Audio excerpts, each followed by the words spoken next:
Salut la famille, j'espère que vous allez bien ce soir. Donc voilà, on va commencer par notre petit live débrief cette fois sur le match Toulouse-Paris Saint-Germain. Donc avant toute chose, n'hésite pas à mettre un petit pouce jaune et à suivre la chaîne YouTube. Voilà, ça fait plaisir et au moins sur ton fil d'actualité, tu sauras dès qu'il y a de la nouveauté.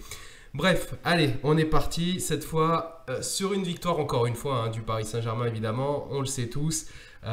J'ai fait ce live un petit peu plus tard, c'est parce que je voulais surtout avoir un maximum d'informations à vous délivrer pour le choc, ce fameux choc des Titans face au Real. Donc on va pas trop s'attarder sur le match d'hier. On va l'effleurer, mais on va surtout parler du Real, je pense que c'est la chose qui nous intéresse le plus. Donc comme par habitude, évidemment, je commence par vous saluer les amis. Donc déjà, salut Neymar Junior, salut Alexandre, salut Teddy, j'espère que tu vas bien, salut Gauthier, Matt Barré, salut Pierre. Petite dédicace à Mimine qui, je crois, ne pourra pas être là ce soir. Donc, bon, voilà, je te fais la petite dédicace, je te l'avais promis. Salut Younes, j'espère que tu vas bien. Merci encore pour les fonds. Salut Morgane, salut Joachim, Gauthier, Albert, James, Daniel. Voilà, vous êtes tous là. Merci à vous les amis. Bon, on va pas être très nombreux ce soir, mais ça me permettra de vous lire un peu plus et surtout de pouvoir tous vous suivre. Salut Seb, j'espère que ça va chez toi. Donc voilà, on va parler vite fait du match comme je vous l'ai dit. On va commencer par le débrief du match TFC PSG.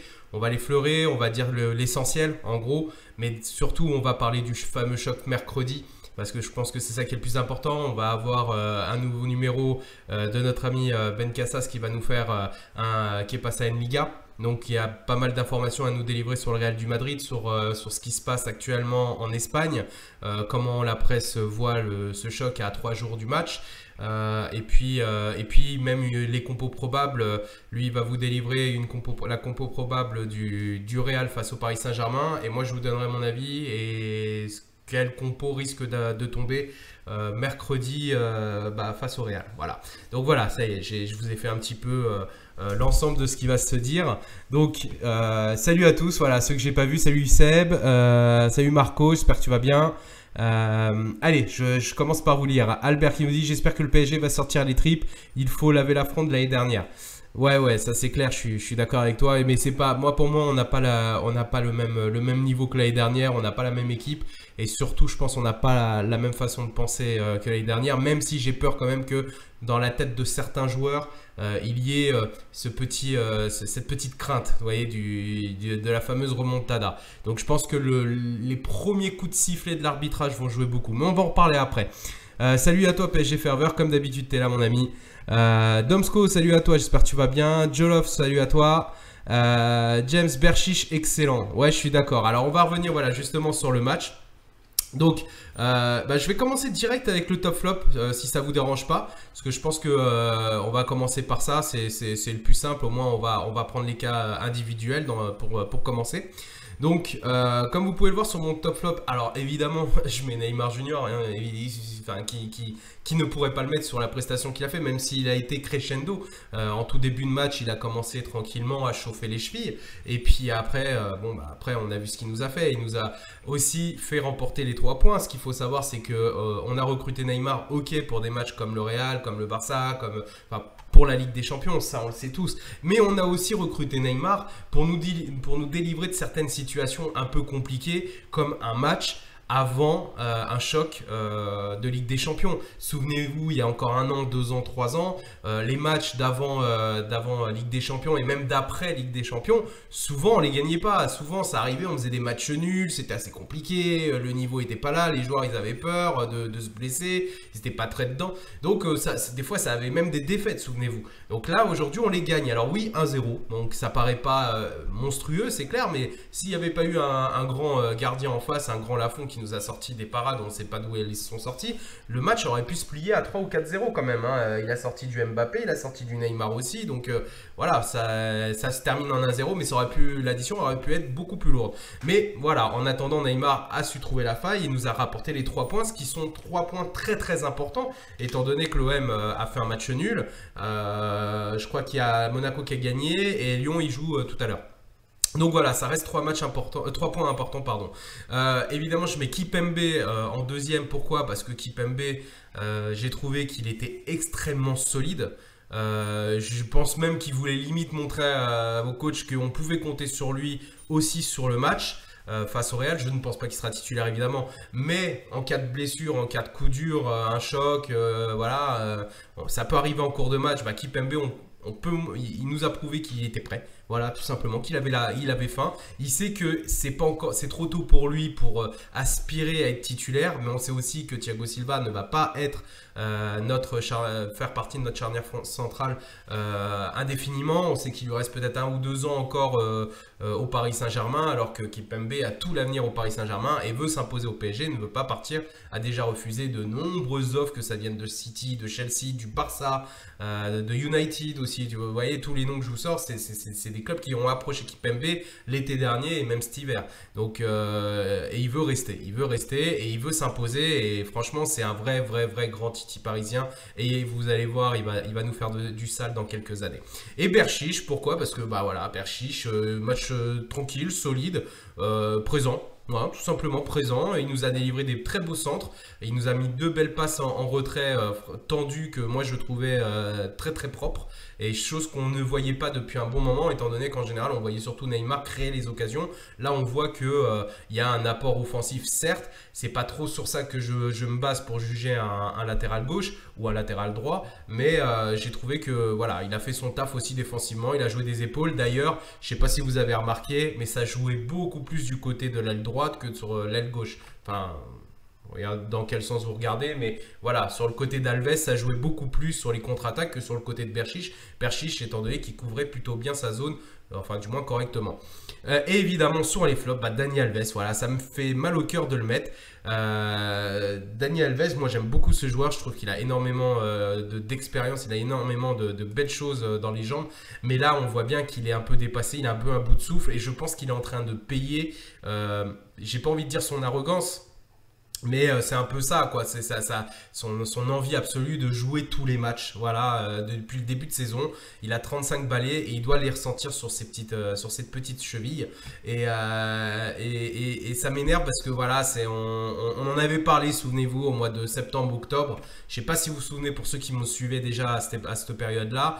En tout cas pour les nouveaux, je le disais, c'est pas bon de mettre Dani Alves tout le temps. Il faut faire rentrer Meunier, il faut que Meunier joue parce que quand on va avoir besoin de lui sur des grosses échéances au mois de février-mars, et il ne sera pas là. Et on en est là et on voit qu'il joue. Il n'est pas blessé certes, mais on voit qu'il est dépassé. Il est complètement dépassé et c'est vrai que ça fait très peur face au Real. Après, c'est un joueur avec une expérience monstrueuse et qui est capable de nous sortir un match dans la saison, un match référence et pourquoi pas mercredi. Voilà, ça c'était mon petit top flop. Allez, j'arrête le monologue, je reviens vers vous et je vais lire un petit peu, je vais remonter un petit peu la discussion parce que je vois que vous avez beaucoup parlé et je vais vous répondre. Allez, n'hésitez pas à poser vos questions si vous en avez. Alors Gauthier, pour toi, Las va être titulaire. On va en parler justement. Justement, je vais vous dire un petit peu ce que j'en pense de la future probable compo face au Real. Donc là, pour l'instant, on finit juste tranquillement ce petit débrief sur TFC PSG. Je veux pas y rester diplôme. Hein, ça fait 8 minutes qu'on est connecté. Je pense qu'à 15 minutes, je pense qu'on aura bouclé le sujet. Et qu'on puisse parler vraiment, qu'on soit focus sur le Real. Je pense que c'est le plus important là, à l'heure d'aujourd'hui. Dani Alves me fait peur. Donc, je suis d'accord avec toi, PSG Ferveur. Après, voilà, comme j'ai dit, on n'est pas à l'abri d'un match référence de Dani Alves. Et pourquoi pas ce fameux match mercredi. On doit gagner la Ligue des Champions, je suis d'accord avec toi. Anaël qui nous dit flop Alves, ouais, comme moi, je suis d'accord avec toi, Anaël.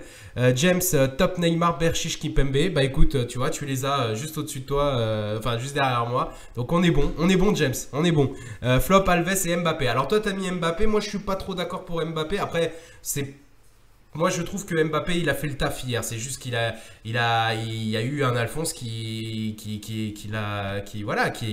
a eu de la chance. Pour moi, qui a eu de la chance. Mais sinon, il aurait pu se terminer avec 2 buts au compteur Mbappé hier soir. Émilie, salut à toi. J'espère que tu vas bien. James Di Maria, top aussi. Oui, alors je l'ai pas mis Di Maria parce que il était top, mais je l'ai pas mis parce que je trouvais que ça servait à rien non plus que je dise tout le temps les mêmes tops, même si on sait qu'il est au top en ce moment, et que Kipembe et Berchiche méritaient aussi de faire partie de ce top-là. Donc pour moi, voilà, ils ont fait le boulot et ils méritaient tout autant leur place. Et je trouve que c'est bien d'en parler aussi un petit peu de ces joueurs-là qui font le travail dans l'ombre, parce qu'évidemment on met toujours en lumière les attaquants et les buteurs, on met jamais trop en lumière les défenseurs ou les latéraux, seulement que quand il y a des problèmes avec eux, quand il y a des problèmes de défense. Là par contre on parle d'eux. La preuve, vous regardez un petit peu les médias, c'est en train de saccager Thiago Silva, ils sont en train de le détruire. Pourquoi? Parce que c'est un défenseur. On parle pas de lui sur les gros matchs, j'ai vu beaucoup de critiques vis-à-vis de lui où je ne suis pas forcément d'accord, donc c'est pour ça que j'en ai fait un post. Je sais pas si vous l'avez tous lu, mais moi je suis plutôt, voilà, je ne fais pas de comparaison comme j'ai fait sur le post. Beaucoup m'ont dit oui mais Mbappé c'est pas Ronaldo. J'ai pas fait de comparaison, j'ai juste dit que voilà, Thiago Silva c'était le défenseur qui était capable, qui a été capable l'année dernière, même l'un des seuls défenseurs centrales à avoir muselé complètement Mbappé pendant tout un match, et pendant que Mbappé était en mode fou furieux, Fast and Furious, tout ce que vous voulez, il était inarrêtable. Et ben pourtant Thiago Silva lui a trouvé comment le bloquer complètement. Donc voilà, c'était un exemple pour dire que Thiago Silva, fallait compter sur lui. Pareil pour ceux qui disent que Thiago Silva n'est pas là pour les grands rendez-vous. Faut savoir aussi que Thiago Silva, c'est quand même lui qui nous qualifie face à Chelsea. Il a été présent face. Il y a eu pas mal de matchs. La victoire face au Barça, il était là aussi. Donc voilà, il a sorti des gros matchs quand même. Donc faut pas non plus, l'enterrer. Moi je trouve qu'on est beaucoup injuste en termes de supporters. On est on est très dur avec lui. Voilà, je trouve qu'on est très dur parce qu'il nous a fait quand même des belles performances sur le terrain, et je trouve qu'il mérite un petit peu plus de soutien, surtout de notre part, nous les supporters. Que les médias critiquent, c'est leur problème, mais nous il faut qu'on le soutienne au contraire. Salut Sekeda, j'espère que tu vas bien mon poteau. Salut Maggie, j'espère que tu vas bien aussi. Gradel l'a bouffé tout cru Alves. Ouais, c'est clair que Gradel il en a fait sa... Bon, vous voyez la suite de la phrase.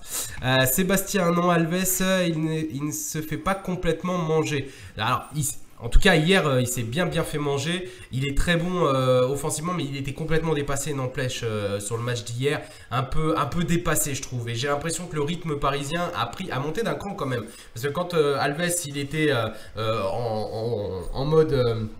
fou furieux avec le Paris Saint-Germain, donc en tout début de saison, faut pas oublier que le Paris Saint-Germain était en mode rodage, avec les nouvelles recrues comme Mbappé et Neymar, qui étaient en train de créer des automatismes. Pareil avec notre milieu, Mota qui s'était blessé, fallait recréer justement cette fameuse harmonie entre milieu, récupérateur, relayeur et attaquant. Donc voilà, lui sur le coup il était bien, mais quand on a vu que tous les automatismes ont commencé à prendre, petit à petit, en plus du fait que je trouve qu'il a beaucoup trop joué, voilà, il commence à se faire dépasser. Et je pense que Meunier aurait dû avoir beaucoup plus sa carte à jouer. Maintenant, on sait très bien que l'année prochaine, Alves ne sera pas le titulaire indiscutable, et je pense que Meunier prendra sa place bien évidemment l'année prochaine. En tout cas, ce sera la condition pour qu'il reste au Paris Saint-Germain. Je pense que ce sera d'aspirer à la place de titulaire directement, et qu'un entraîneur de renom qui viendrait signer au Paris Saint-Germain ne prendrait pas de risque de laisser justement un Meunier partir, étant donné que tous les grands clubs d'Europe, que ce soit le Real, United, l'Allemagne avec le Bayern, veulent un latéral droit comme Meunier. Donc je ne pense pas qu'ils prendront le risque de le laisser partir. Allez, je reviens sur vous. Jonathan qui nous dit Diarra pas encore au point. Non, Diarra, je l'ai trouvé un peu timoré. Après, est-ce qu'il avait lui aussi pas envie de se blesser en vue du match face au Real? C'est vrai que là, il y a une question qui se pose, c'est quel milieu pour le Real? On va en discuter, vous inquiétez pas, parce qu'il y a deux options pour le milieu, et on va en discuter tous ensemble. Moi, je préfère Diarra, Lo Celso, Verratti au milieu, car Rabiot, il a perdu un peu confiance. Je suis pas trop d'accord, Jolof. T'inquiète pas, Rabiot, il est toujours là sur les gros matchs. Là-dessus, faut même pas se prendre la tête avec Rabiot. Je pense qu'il était surtout en mode... je vais pas prendre de risque, je vais pas me blesser. Salut Patrick, j'espère que tu vas bien. Ah bah j'en suis pas si sûr Boris, donc Jonathan qui répondait à Boris, donc je sais pas, c'est par rapport à Jonathan, Lo Celso va se faire bouffer par Kroos, Modric et Casimiro. D'accord, bon allez, j'ai compris, je pense que vous voulez vraiment qu'on parle du Real, alors on va parler du Real. Donc pour commencer, avant histoire de se mettre bien, pour justement discuter avec les meilleurs éléments possibles, on va commencer par discuter et surtout d'avoir notre fameux Ben Cassas qui va nous parler sur tout ce qui se passe actuellement justement au niveau de Madrid. Donc voilà, allez, on est parti. Je vais l'appeler, il va nous faire sa petite séquence et puis on va commencer à parler du Real évidemment. Allez, c'est parti, j'espère que tu es dispo. On t'appelle tout de suite. C'est parti. Comme ça, on va prendre bien le temps de discuter du Real parce qu'il y a beaucoup de choses à dire. Allez, on est parti. Allô? Salut mon ami, comment tu vas? Ben super, très bien. Super, Toi, toujours. ça va? Ouais, ça va, toujours à Madrid? Ouais. Ouais. Voilà, alors pour ceux qui ne le connaissent pas, Ben Cassa, c'est notre envoyé spécial directement à Madrid. Il va nous faire le point sur ce qui se passe, que ce soit au niveau des médias actuellement et surtout l'actualité du Real à 3 jours du choc face au Real de Madrid. Allez, c'est parti, je te laisse la parole, n'hésite pas, c'est ton show. D'accord. Pour commencer, je vais pas parler ce soir de Guedes parce que ce soir, c'est quand il va jouer avec Levante, contre Levante, le derby valencien. Alors, pas de nouvelles. Simplement dire qu'il a très bien joué contre le Barça dans la Coupe du Roi. Ils se sont fait éliminer, mais ça a été l'un des meilleurs. Et simplement ça sur Guedes. Pas d'informations de plus jusqu'à la prochaine. Et sur le Real Madrid, en fait, il y a eu Zidane qui a préservé 3 joueurs, Bale, Nacho, et aussi il a préservé Casemiro. D'accord. Ça se voit que Nacho évidemment, tu sais que Carvajal il peut pas jouer parce qu'il est sanctionné. Exact. Et c'est Nacho qui va jouer à droite. Ouais, ça on le savait. Nacho va jouer à droite. La défense, c'est Marcelo qui est en très bonne forme. Il y a aussi Ramos qui est en très bonne forme. Il est revenu avec une très bonne forme. Et il y aura Varane et Nacho. Ça va être la défense qui va jouer contre nous. Alors, heureusement que Carvajal ne va pas jouer parce que Carvajal a fait un excellent match. Et en plus, ça a été un poumon, comme notre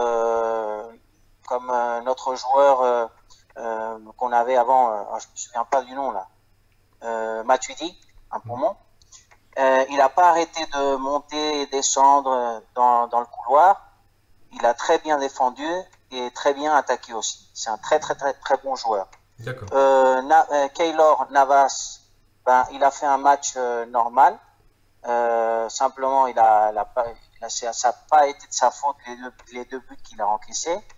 Varane a fait un très bon match aussi contre la Real Sociedad. Simplement, il a commis une faute dans le but de Bautista. D'accord. Ramos, il a été impeccable. Très bon match aussi. En plus, il a mis une passe décisive à Cristiano.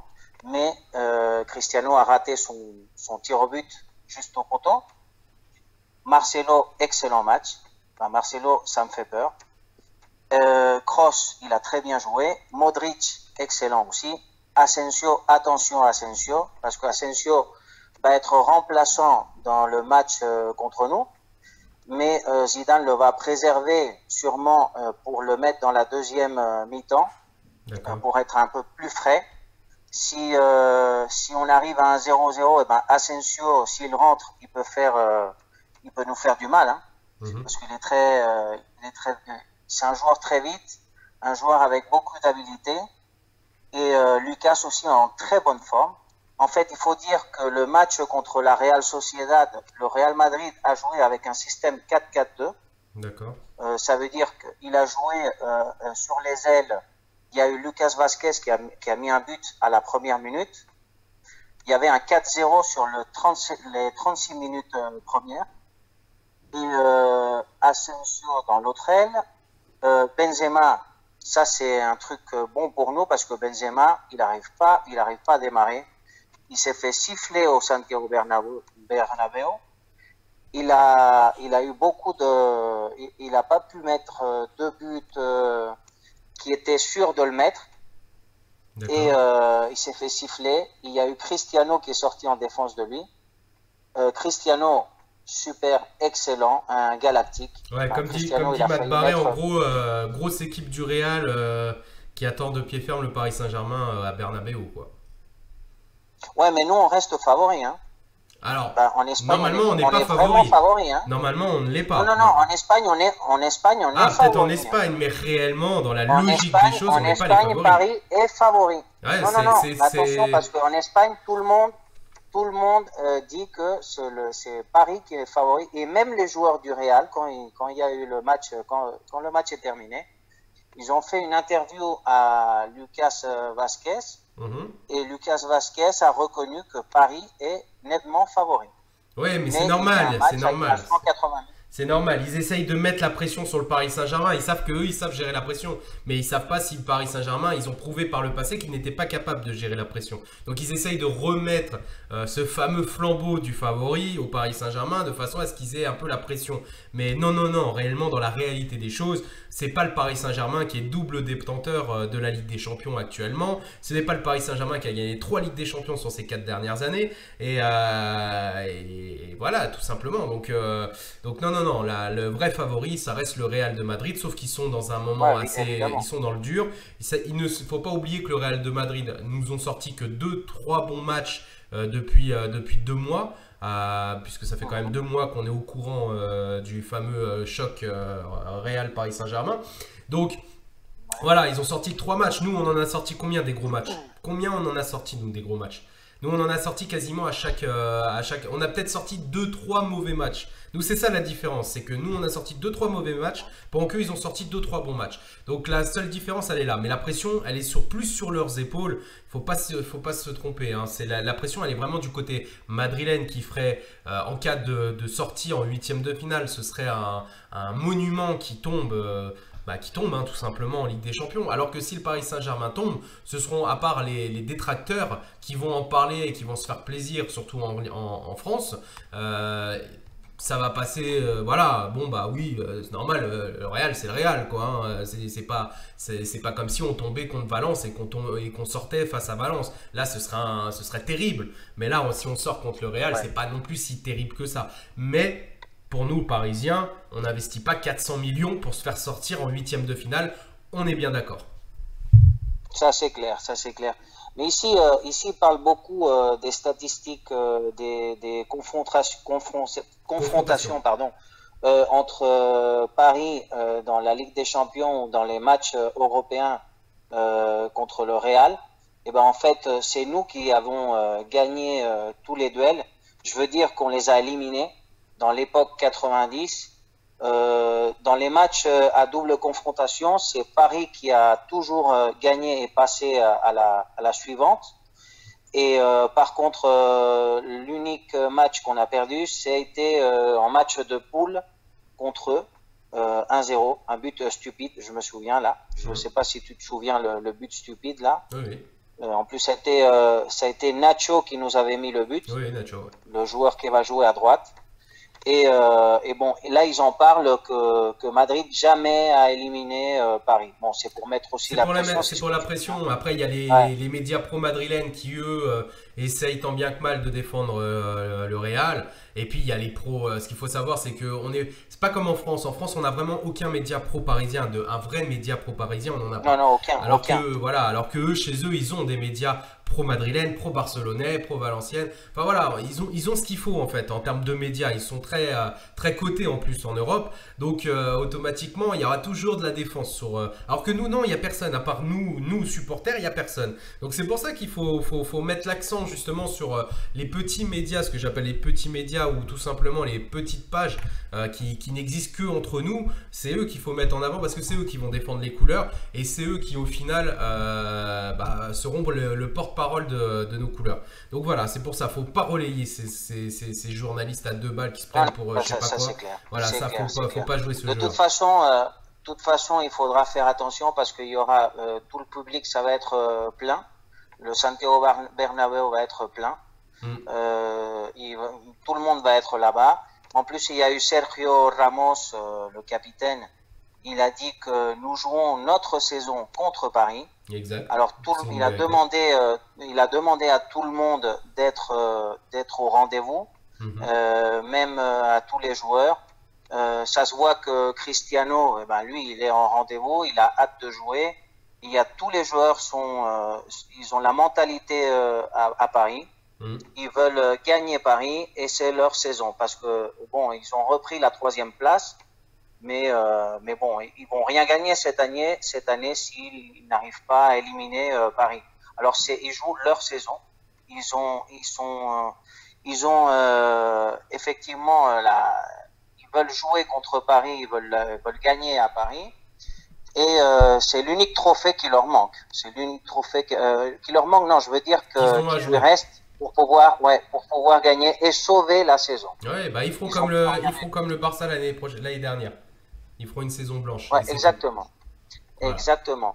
Et aussi, il y a 2 trucs positifs pour nous. Moi, je pense que c'est positif.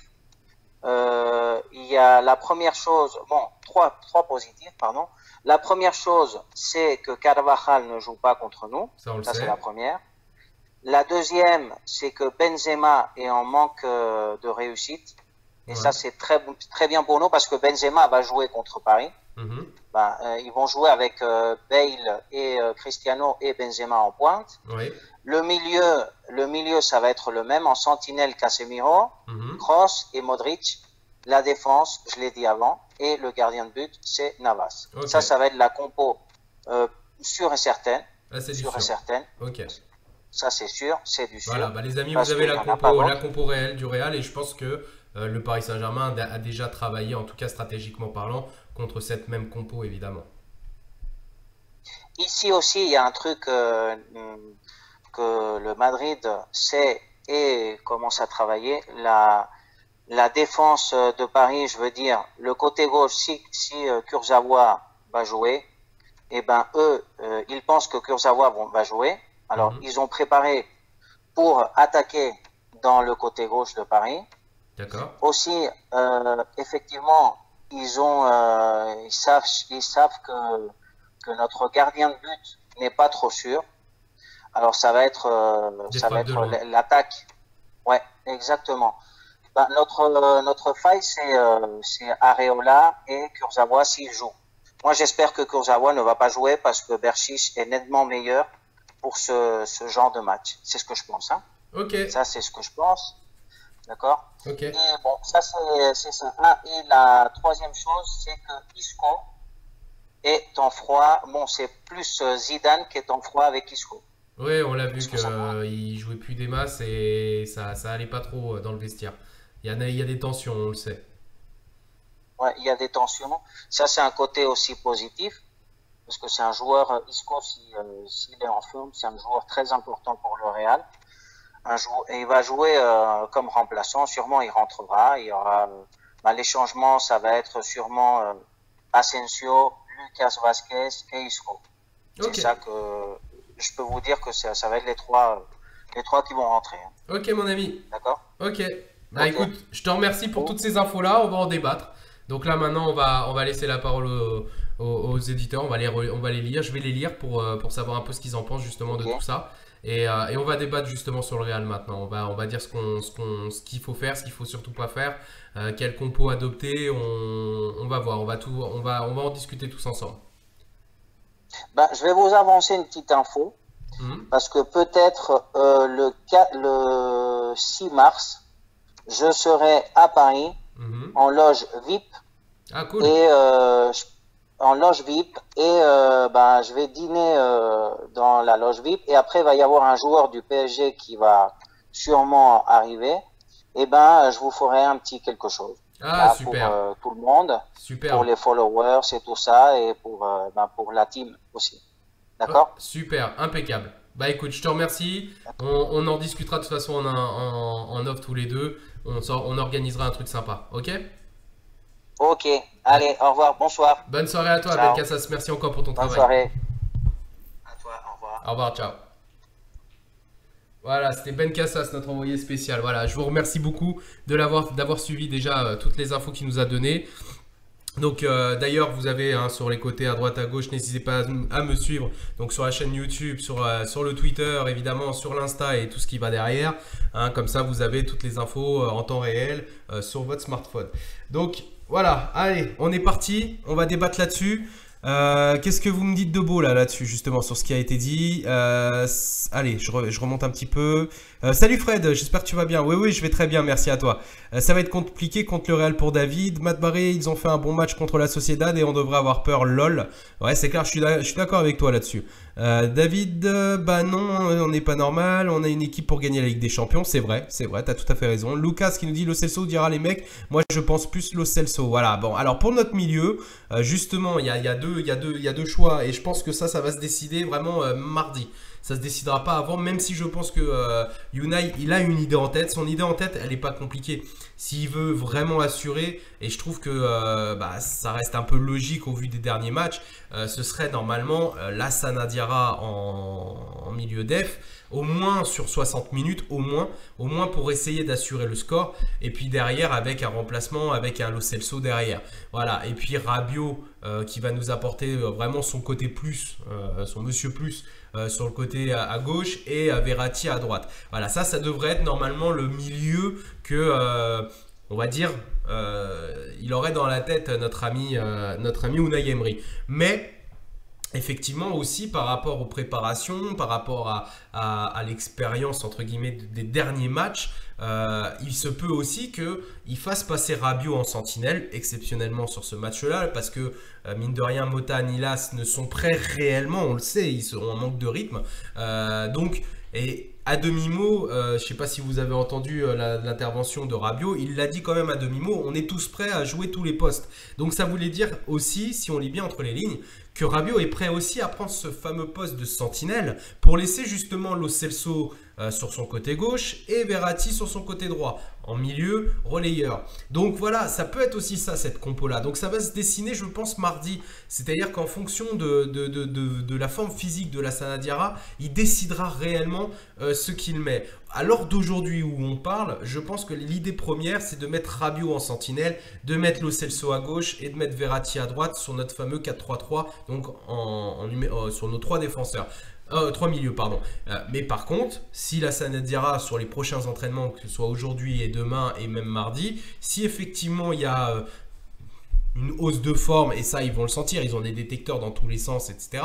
Et ben il se peut que Lassana Diarra prenne ce fameux rôle de sentinelle, sachant qu'il ne faut pas non plus oublier que Lassana Diarra a quand même l'expérience de Bernabéu, il connaît le terrain, il connaît le stade, il connaît aussi la Ligue des Champions, même s'il ne l'a pas joué depuis 6 ans, il la connaît quand même réellement, à haut niveau, il sait gérer la pression, il sait gérer les bonhommes, surtout il connaît les joueurs contre qui il va jouer. Donc voilà, ça a aussi un facteur aussi important sur le choix de Unai Emery. Donc pas évident d'être à la place d'Unai Emery à cette heure-ci au niveau du milieu, parce que c'est vrai qu'il y a soit un risque à prendre ou soit on n'en prend pas. Voilà, maintenant je pense que le risque à prendre ce serait moi personnellement je mettrais Rabiot en milieu en sentinelle et Lo Celso et Verratti. Voilà, moi le milieu que moi personnellement je ferais, mais je suis pas coach évidemment, et c'est facile derrière mon écran de vous dire ça, mais c'est le milieu que je ferais. Et vous, quel milieu vous feriez? Je vais lire et je vais voir ce que vous en pensez. Maggie qui nous dit John, c'est vrai que le Real, c'est le Real, mais moi j'ai confiance en mon équipe cette année parce que c'est une vengeance. Emery est une vengeance à prendre et j'ai confiance. C'est très. Ouais, c'est. Oui, il y a cet esprit revanchard à prendre en compte et j'espère qu'ils l'ont, les Parisiens, et je pense qu'ils l'ont aussi. James, déjà, il faut prévoir que l'on est sûr de marquer là-bas. Je pense. D'ailleurs, pour l'attaque, moi je vous le dis quand même, ne pensez pas que... Enfin, j'avais espérance que Di Maria peut-être pourrait jouer. Je pense qu'il va le faire jouer surtout en super sub. Donc il va le faire rentrer à la 70e minute pour, on va dire, finir le boulot entre guillemets. Mais la MCN sera sur le terrain mercredi. Et ce qui est tout à fait normal étant donné qu'ils font quand même de la percussion. Et que avec l'insouciance et l'insolence de notre Kylian Mbappé, il est capable de nous en planter 2 dès le début de match et de nous faciliter le travail, il ne faut pas l'oublier. Salut Chris, moi je vais très bien et toi? Cyril qui nous dit c'est l'heure de Neymar pour le Ballon d'Or contre le Real de Ronaldo. Bien sûr que c'est là on peut juger pour le Ballon d'Or. C'est un match ultra important pour la suite de sa saison à Neymar parce que évidemment c'est un aspirant au Ballon d'Or, au même titre que Ronaldo encore est aspirant cette saison pour le Ballon d'Or, même s'il n'a pas les mêmes stats que Neymar. Neymar sait qu'avec ses stats, il a vraiment une carte à jouer. Il sait qu'il va avoir des titres avec lui derrière, avec la Coupe de la Ligue, la Coupe de France et le championnat. Donc il y a une Coupe du Monde aussi qui se joue et la Ligue des Champions qui se joue. Donc il peut faire un carton plein cette année. Il peut même remporter une Ligue des Champions avec le Paris Saint-Germain, pourquoi pas, et une Coupe du Monde avec le Brésil. Et en cas de ce genre de trophée-là, dans les meilleurs du monde, on a notre Ballon d'Or les amis. Donc évidemment que le match face au Real va être déterminant pour sa carrière, enfin du moins pour cette saison pour le Ballon d'Or, et il va jouer le coup à fond et vous allez voir un grand Neymar, j'en suis tout à fait persuadé, et c'est un joueur qui connaît très très bien et qui maîtrise énormément la pression de ces grands rendez-vous, étant donné que les matchs face au Real, il en jouait 6 par an. Voilà, nous on en joue 1 tous les 10 ans, lui il en jouait 6 par an, donc il connaît très très bien. Fred avec Di Maria et Verratti. Di Maria, Rabiot, Verratti. Non, Di Maria, Rabiot, Verratti, je le mettrai pas tout simplement parce que déjà Di Maria ne jouait pas au poste de milieu ces derniers matchs et que surtout il faut des automatismes. C'est pareil, je lis beaucoup de commentaires, je lis beaucoup de supporters et de médias ou pro-médias, enfin voilà, un peu partout en fait, comme vous, hein, je surfe sur plusieurs réseaux.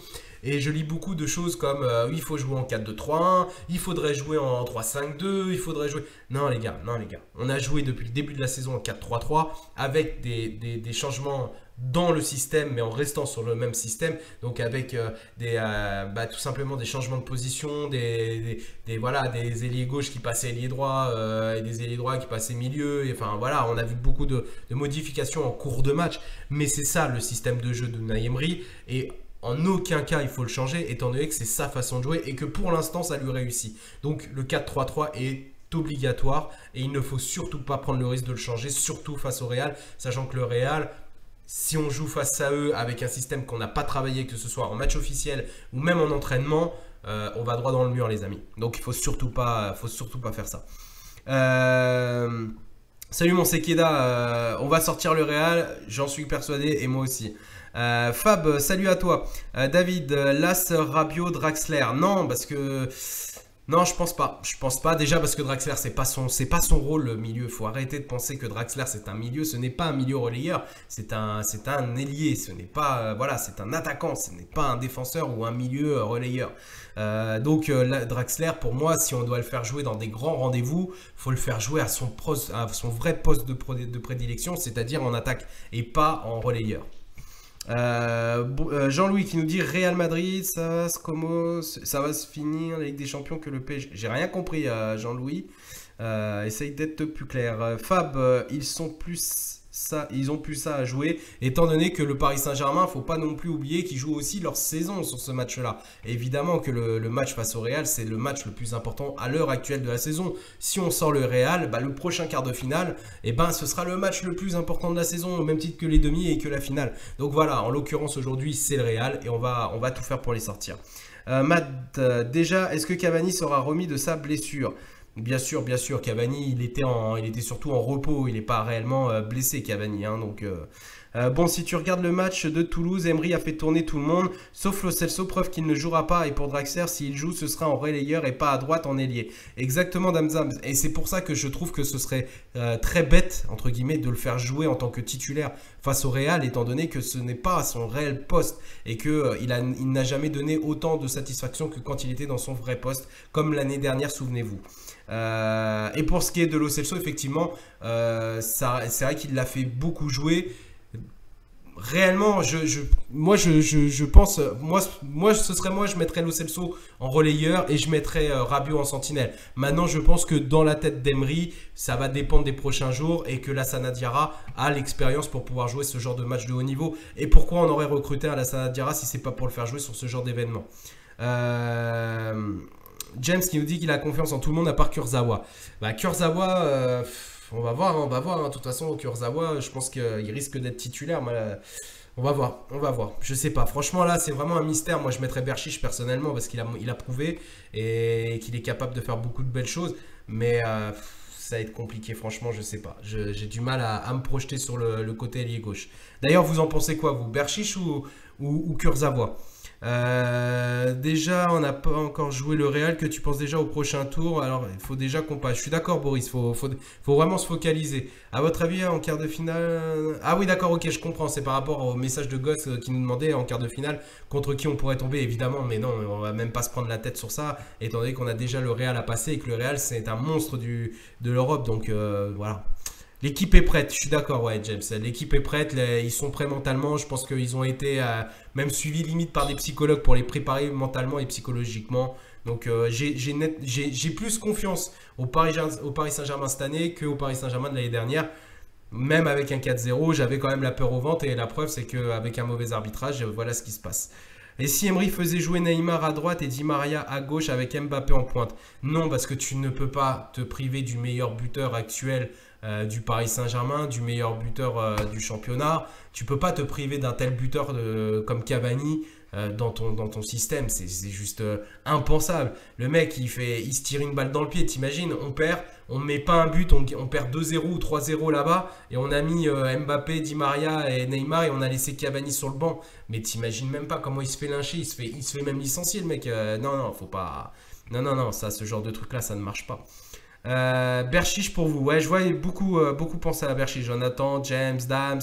Fais-nous ton 11 face au Real et les 3 remplaçants. Le 11, bah 11.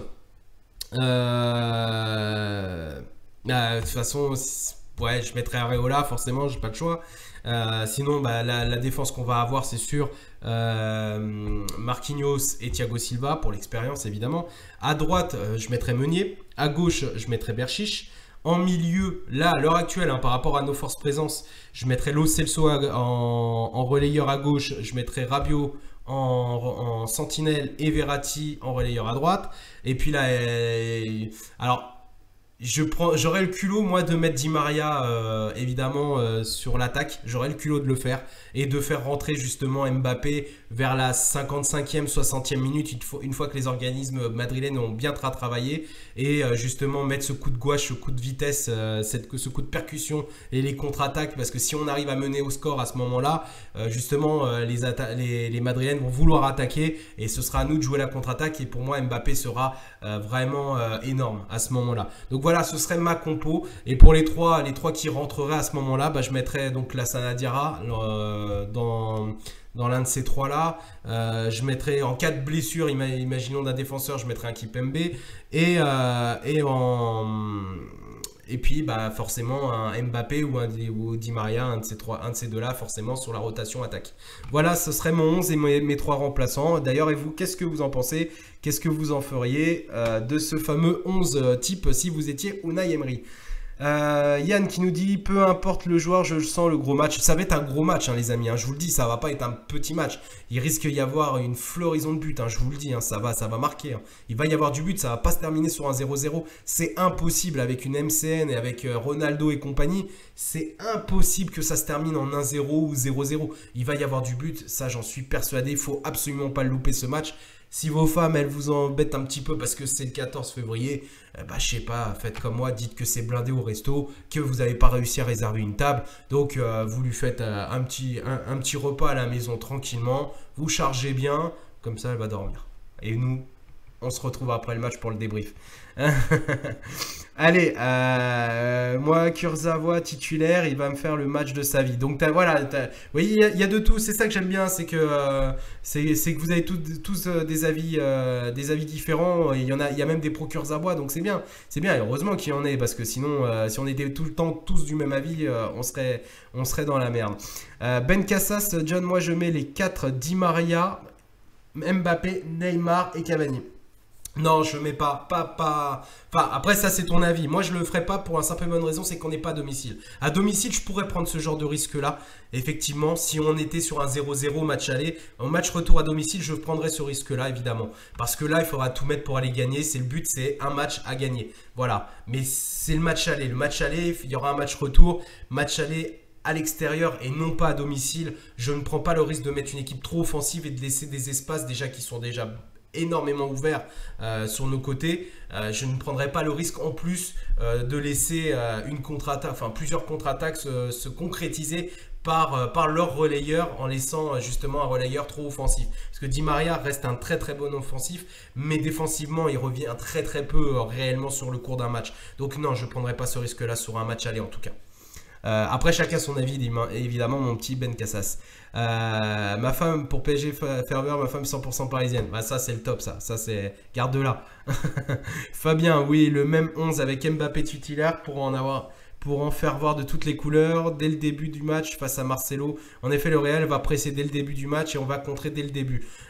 Le Real, faut pas penser que c'est une équipe cette année, hein, je parle, qui va jouer le ballon. Ils ne joueront pas le ballon. Hein. Le Real va jouer vraiment sa force, c'est la contre-attaque. Le système en 4-4-2, ça peut être aussi un 4-4-2 en losange qui peut conduire un 4-2-3-1 et ça, c'est parfait pour les contre-attaques. Donc je pense qu'ils vont vouloir laisser dans un premier temps le ballon aux Parisiens et essayer de les contrer tout de suite et planter tout de suite. Voilà, ça va être la stratégie, je pense, de Zidane sur ce genre de match-là, étant donné que le Real n'est pas en confiance avec la balle au pied, alors que le Paris Saint-Germain maîtrise parfaitement.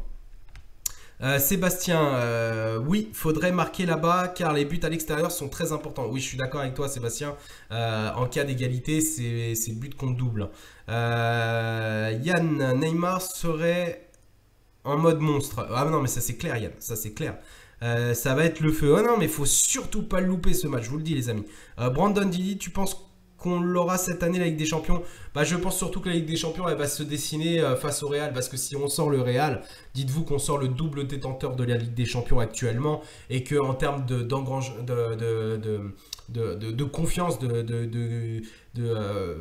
voilà, de prestance sur les futurs matchs de la Ligue des Champions, si on passe face au Real, on va être monstrueux. C'est-à-dire qu'on va prendre une telle confiance pour les prochains matchs qu'on risque de pouvoir bouleverser les hiérarchies futures. Donc c'est-à-dire si on tombe sur un Barça, United, un City, je pense qu'on sera sur une très grosse vague. Donc oui, ce match est très important et il peut être déjà déterminant. Pour moi, si on arrive à passer le Real, on est capable d'aller jusqu'à la finale. Après la finale, vous savez comment ça se passe, hein. C'est comme un coup de poker. Souvent, c'est un peu de chance qui va te faire gagner la finale. Voilà, une passe mal transmise, une erreur d'arbitrage. Il peut se passer tellement de choses sur une finale qui peut te bouleverser un match. Regardez le Real Madrid contre l'Atlético de Madrid il y a 2 ans, je crois. Il y a 2 ans ou 3 ans, je sais plus. Quand il menait l'Atlético mène 1-0 jusqu'à la 92e minute et Ramos il égalise et ils finissent à 4-1. Enfin, je veux dire, qui aurait pu présager ça à 1 minute de la fin? Donc voilà, il se passe tellement de choses dans une finale que voilà, pour moi, je pense que si on passe le Real, on peut aller directement en finale, on peut y aller en ligne droite. Après la finale, on verra. Neymar qui dit Meunier arrière gauche, c'est possible? Non, c'est pas possible. Boris, je regarde beaucoup les matchs du Real et il joue souvent en 4-2, 1-2 avec Isco entre Benzema et Ronaldo et Isco ralentit le jeu madrilène. Bah d'ailleurs, Isco ne sera pas titulaire, Boris. Enfin, en tout cas, pas d'après les dernières infos. Baba qui dit j'espère que Neymar ne va pas la jouer trop personnel comme face à Toulouse où il a souvent oublié ses coéquipiers. Il a été très gourmand effectivement, mais après ça reste Neymar. Neymar, c'est en attendant, c'est lui qui t'a rapporté les 3 points, tu vois, poto. Donc il peut la jouer perso face au Real du moment qu'il t'en plante un 2 et qu'il te ramène la victoire. C'est le plus important, je m'en fous qu'il la joue perso. Moi, je veux qu'il nous fasse gagner, c'est tout ce qui m'importe. James qui dit on a l'équipe sur le papier, maintenant c'est aux joueurs de décider. Oui, c'est à eux de montrer qu'ils ont le talent et qu'ils ont l'équipe et surtout qu'ils ont la force mentale pour renverser une montagne. De toute façon, la légende, elle s'écrit mercredi. Voilà, elle va commencer à s'écrire mercredi, la légende parisienne. Même si on en avait déjà une. Mais là, l'épopée de cette année 2017-2018, elle s'écrit mercredi. Et il faut être là, les amis. Cédric, moi je pense que Alves Emery aura pas le choix. Je sais pas s'il aura toujours le choix. Il fera ce qu'il veut, de toute façon, quoi qu'il arrive à la fin. Hein, c'est lui qui décide. Mais pour moi, je pense que cette année, en tout cas, ce sera Alves forcément sur ces gros matchs-là. C'est clair et net. Mais l'année prochaine, je pense que ce sera Meunier le titulaire, en espérant qu'il reste. Et j'espère qu'il va rester parce qu'on a déjà perdu un Aurier. Même avec tout ce qui s'est passé, moi aussi, hein, j'étais pour son départ après toutes les conneries qui s'est passées hors football. Mais dans le football en lui-même, Aurier, c'était un monstre et c'est du gâchis ce qu'il a fait. Il gâche sa carrière au final. Donc c'est dommage. Mais c'est lui qui aurait dû être aujourd'hui le numéro 1 au Paris Saint-Germain. Donc maintenant, voilà, j'espère que Meunier lui prendra ce rôle-là. Chris qui nous dit si on passe pas cette année, on passera jamais. Je serais déçu avec les millions qu'on a mis, je pense que tu voulais mettre. Oui, c'est pas mes millions, donc je m'en fous en fait, à vrai dire, c'est les millions de QSI, donc s'ils veulent en mettre, qu'ils en mettent, moi ça me fait plaisir qu'ils mettent des millions dans mon club de cœur, ça me fait rêver, ils me font rêver avec du Neymar tous les jours maintenant, alors qu'avant Neymar on le voyait en Ligue des Champions, et on rêvait de lui, mais contre nous, entre guillemets, aujourd'hui on le voit rêver pour nous, donc voilà, moi ça me va très bien, ils continueront à mettre des millions de toute façon dès cet été, je vous l'ai dit déjà. Neymar qui me demande mon prono pour moi face au Real, franchement je vais être gourmand, après je suis peut-être trop pro parisien, hein, je sais pas, moi je vois un 3-1 parisien, moi je vois Paris gagner 3-1, je sais pas pour vous les amis, hein. Moi je vois 3-1, c'est mon score, moi c'est ce que je vois. Dams qui dit j'espère juste qu'ils n'auront pas oublié les couilles à Paris pour faire un gros match. Je veux plus voir de remontada ou démontada. Déjà il n'y aura pas de remontada parce que le match retour ça se fera pas chez eux, ça se fera chez nous. Donc même si on gagne un 3-0 ou un 4-0, il n'y aura jamais de remontada au Paris Saint-Germain. Du moins il n'y en aura jamais au Parc des Princes, parce que je peux vous dire que le 12e homme il sera là au Parc des Princes face au Real, et que si jamais il y a une baisse, on ressent une baisse, ou du moins qu'il y ait certains joueurs qui baissent les armes, vous savez très bien comment ça va se passer. Et ben on gueulera plus fort et on soutiendra encore plus notre équipe. Et je peux vous dire que quand tu as le 12e homme derrière toi, tu peux pas vaciller. Tu peux pas avoir les jambes qui tremblent. Tu peux pas avoir peur, tu vois. C'est pas possible. Pas au parc. Et le parc, mine de rien, c'est une forteresse. Et la forteresse, on la prend pas comme ça. Personne ne la prend. Et personne ne l'a prise depuis un moment d'ailleurs, la forteresse, les amis. Si on passe pas, on va dire qu'on a perdu face à l'un des pires Real. Non, si on passe pas, on a perdu face au Real, le double détenteur de Ligue des Champions. C'est tout ce qu'on dira, c'est tout. En tout cas, nous, en tant que Parisiens, c'est ce qu'on dira. Il faudrait un Bousquet en 6 et un Alaba à gauche et le PSG gagnera la Ligue des Champions. Bah tu sais, il y a tellement de choix, il y a tellement de joueurs qui pourraient faire le boulot. Hein. Un Sandro à gauche pourrait très très bien faire le boulot aussi. Hein. Éviter les erreurs défensives à Bernabeu. Oui, c'est clair, faudrait vraiment rester... Faudra vraiment rester sur l'arrière quand même. Hein. Faut pas trop laisser d'espace, faut pas trop aller à l'abordage. Moi, je pense que c'est pour ça que Berchiche, pour moi, il serait très bien en ailier gauche, en arrière gauche. Parce que mine de rien, si vous regardez bien, quand il percute et il fait tout de suite un sprint pour revenir en arrière. Il évite de laisser trop d'espace derrière lui. Et c'est ça que j'aime beaucoup, c'est qu'il joue vraiment beaucoup avec les épaules aussi. En 1 contre 1, regardez bien comment il joue en 1 contre 1. Il reste très très proche du joueur et ça j'aime beaucoup. Neymar qui nous émine l'an dernier, ouais, et c'est peut-être lui qui nous fera gagner cette année. Moi je veux un nul et à l'aller une victoire au retour. Moi je m'en fous, je veux qu'on sorte le Real, c'est tout ce que je veux. Je veux que les médias, le Parisien, l'équipe, tout ça là, tous ces médias là de merde là, qu'on est obligé de se cogner parce qu'on a que ça en France. Et ben j'espère qu'on va leur faire fermer leur bouche. Et ils vont encore vendre, c'est ça le pire, c'est qu'ils vont encore vendre du papier sur nous parce que si on sort le Real, ils vont sortir les drapeaux, ils vont sortir les écharpes parisiennes pour dire allez Paris, ici c'est Paris, voilà le gros Paris Saint-Germain. Voilà, ils vont se faire de l'argent sur notre dos juste parce qu'on gagne. Et si on perd, ils vont s'en faire encore plus si on perd. Donc c'est ça qui m'énerve, c'est juste ces médias-là qui profitent du Paris Saint-Germain, qui sont des couilles en or sur notre dos. Donc voilà.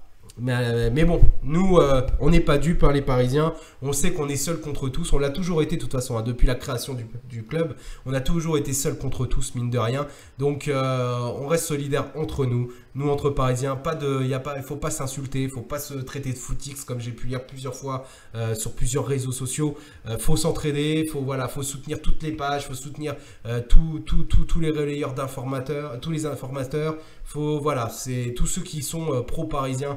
Et ben c'est eux qu'il faut relayer, c'est eux qu'il faut soutenir. Il ne faut pas hésiter, faites comme je vous le dis toujours, partagez dans les groupes. Vous avez des groupes particuliers où vous êtes dedans, voilà, vous parlez avec telle personne.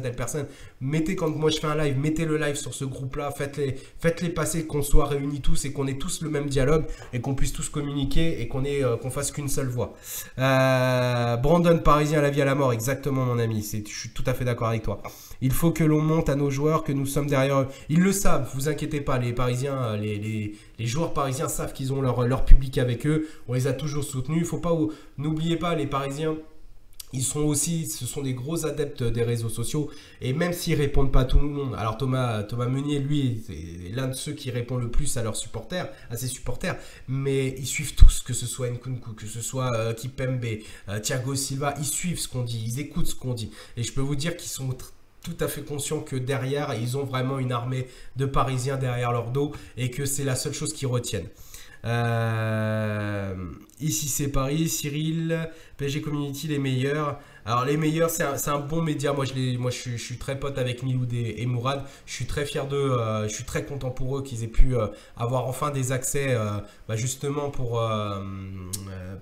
les, qu'on appelle ça, les zones mixtes et puis surtout les conférences de presse. Ça nous permet d'avoir un pied dedans, nous supporters, parce que ça reste des fervents supporters du Paris Saint-Germain qui défendent la cause du Paris Saint-Germain.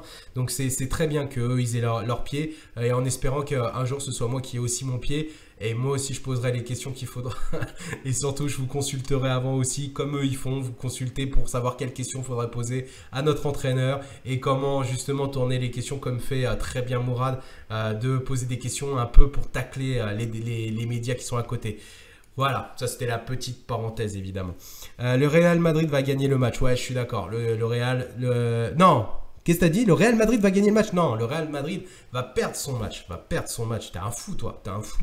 Ici, on est à Paris, mon pote. Ici, à Paris, c'est Paris, c'est pas le Real. Le Real, ils vont... Je dis pas... Non, franchement, ce serait abusé pour moi de dire... si je reste objectif, en étant objectif, un match nul serait peut-être même logique. Un petit 2 partout, je pense que ce serait logique. Et il faut pas oublier qu'un 2 partout, ce serait très très bon pour le Paris Saint-Germain. Même un 1 partout, ce serait très très bon pour le Paris Saint-Germain. Mais un 2 partout, ce serait exceptionnel. Et si on peut, si on peut avoir la victoire au bout, faire un petit 3-2, alors là on est bon. Donc voilà. Si on marque en premier, le match sera plié. Alors, faut faire attention. Moi, ce que j'espère pas, c'est qu'on marque tout au début. Faut surtout pas qu'on ait l'erreur de marquer genre vers les 2-3 premières minutes. Parce que souvenez-vous, à chaque fois qu'on fait ça, en général, on a une vingtaine, trentaine de minutes où il se passe plus rien parce que les Parisiens, les joueurs, ils savent plus trop quoi faire. On n'attaque pas, on mène déjà au score, qu'est-ce qu'on fait? Souvenez, à chaque fois, c'est toujours pareil contre des grosses équipes. Résultat, on laisse 20 minutes. L'équipe adverse se remet en selle et eux ils peuvent aller marquer et ça je veux pas. Je voudrais qu'on marque vers la 20e 30e minute histoire de déjà les savater psychologiquement et limite marquer un deuxième but juste avant la fin de la première mi-temps et là on est au frais, là on est bien. Mon rêve Kipembe titulaire, bientôt mon ami Yoni, bientôt, je te le dis, bientôt il sera titulaire. Pas encore, pas cette année, pas l'année prochaine. L'année prochaine, il aura encore déjà un peu plus de rotation. Déjà qu'il tourne déjà très très bien. Parce qu'on n'a que 3 défenseurs centraux, évidemment. Mais je pense, dans 2 ans, ce sera un titulaire indiscutable au Paris Saint-Germain. Ça, j'en suis sûr et certain. Je vends mon slip si Kurzawa met un doublé. Écoute, je vendrai le mien avec. Hein, s'il met un triplé, on vendra les deux sur internet. Si on marque en premier, il faut faire jouer Diarra pour l'expérience. Ouais, mais après, on peut pas faire des changements en cours de match au bout de 10 minutes, tu vois. Donc, on peut pas. Et puis, marquer en tout début de match, on peut même pas le prévoir. Allez, si vous avez des questions, on y va. Sinon, après, on va s'arrêter là. Ça fait 1 heure quand même. Hein. On a fait un bon petit débrief. D'ailleurs, je vous pose une question. Je le fais ou pas le live débrief d'après-match Real Paris Saint-Germain et vous le suivez. Vous serez là si je le fais ou pas? Après le match. Ah, j'attends que vous me répondiez là-dessus. Savoir ce que je fais. Est-ce que je vous fais un gros live ou est-ce que je vous laisse avec le score en tête uniquement, avec le match en tête. On parle des joueurs, mais j'espère un bon arbitrage. Ouais, c'est clair. Franchement, l'arbitrage va jouer, mais moi j'ai confiance. Je pense que la direction, elle a déjà ciblé, elle a déjà tapé un petit peu dans les côtes de l'UEFA au sujet de l'arbitrage. Hein. Forcément qu'on sera là. Ah, je vois, ça y est, ça répond oui. Bah oui, mais évidemment, vous croyez franchement que j'allais vous abandonner un match aussi important que le Real Paris Saint-Germain? Mais jamais de la vie. Bien sûr qu'on va se faire un live. Bien sûr qu'on va on va débriefer ensemble, tous ensemble. Je vous ferai intervenir pour ce match-là d'ailleurs. Par contre, pas toujours les mêmes. Je voudrais des nouveautés. Voilà, je veux des nouveaux intervenants. Donc, tu vois Christophe, là, je vois Christophe Mazato, là. Je voudrais que tu interviennes. Yoni, je veux que tu interviennes.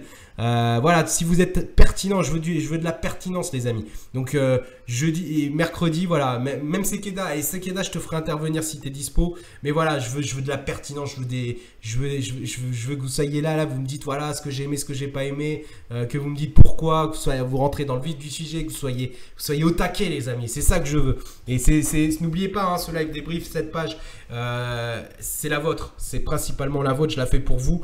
Donc moi je suis là pour vous donner mes infos quand j'en ai évidemment, mais réellement le fait de débattre tous ensemble, d'être en famille entre guillemets, c'est surtout pour vous et pour que vous puissiez vous exprimer librement et qu'il n'y ait personne comme un certain Dugarry qui va vous dire tu reprends mes mots, non, si toi t'es pas d'accord derrière ton écran, si t'es pas d'accord avec mes propos, t'as le droit, tu peux me le dire, tu peux me l'écrire et hop tu m'appelles.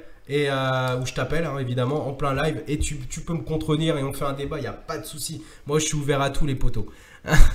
Voilà Jonathan, bah ouais tiens je t'ai pas appelé toi non plus tu vois, donc il n'y a pas de souci. Ah, bah Dicos pareil, je t'ai pas appelé.